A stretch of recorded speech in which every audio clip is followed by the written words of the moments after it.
A New York grand jury indicts former President Donald Trump, who is expected to be in court on Tuesday.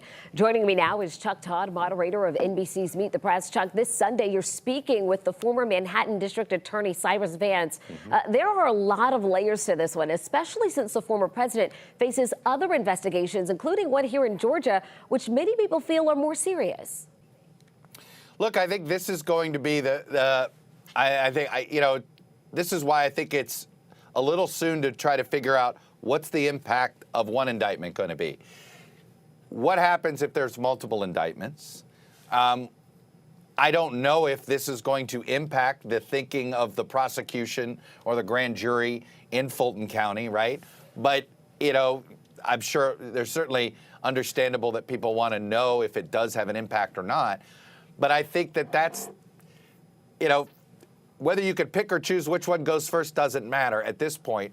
The question I have is, while I think one indictment having to do with an affair is something that maybe politically Donald Trump could have wriggled out of, if you're accumulating indictments, and some of them are more serious, including overturning an election or spurring an insurrection or stealing classified documents that didn't belong to you, that is then suddenly, if you're accumulating accusations of criminal behavior, does that then actually start to have an impact politically, where sort of you've exhausted your supporters? They get tired of having to defend what over time may come across as indefensible. But I certainly think it does potentially make it, having this Manhattan case go first.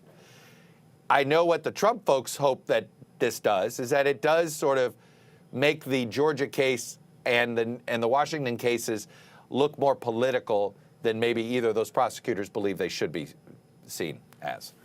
Well, of course, this has political ramifications even beyond the former president. We're seeing GOP Senate hopefuls in battleground states coming to his defense. But if you're a presidential candidate running against Mr. Trump, how do you toe the line between sticking up for him and sticking it to him?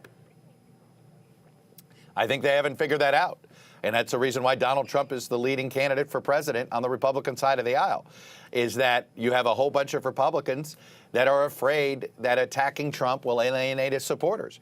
And there's some polling this week that backs that up. 72% of Republicans believe Donald Trump's been good for the Republican Party.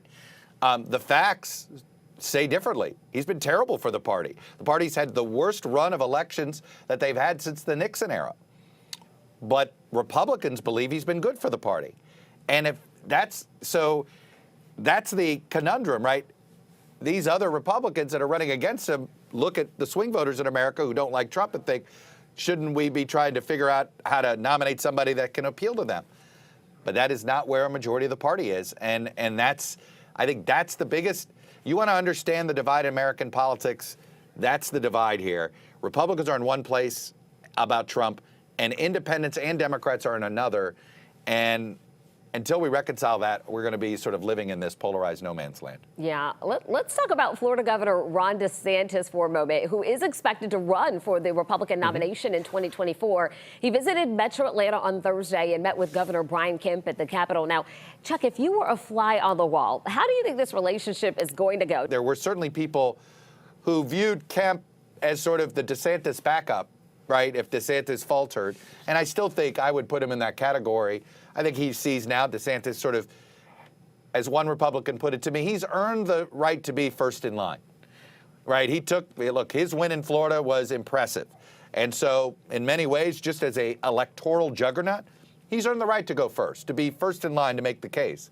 But I think if he falters, then I do think more eyes fall on the Brian Kemps or closer to where we are here in Washington, the Virginia Governor Glenn Youngkin. And both Glenn Youngkin and Brian Kemp are sort of plan B for those that are looking for an alternative to Trump.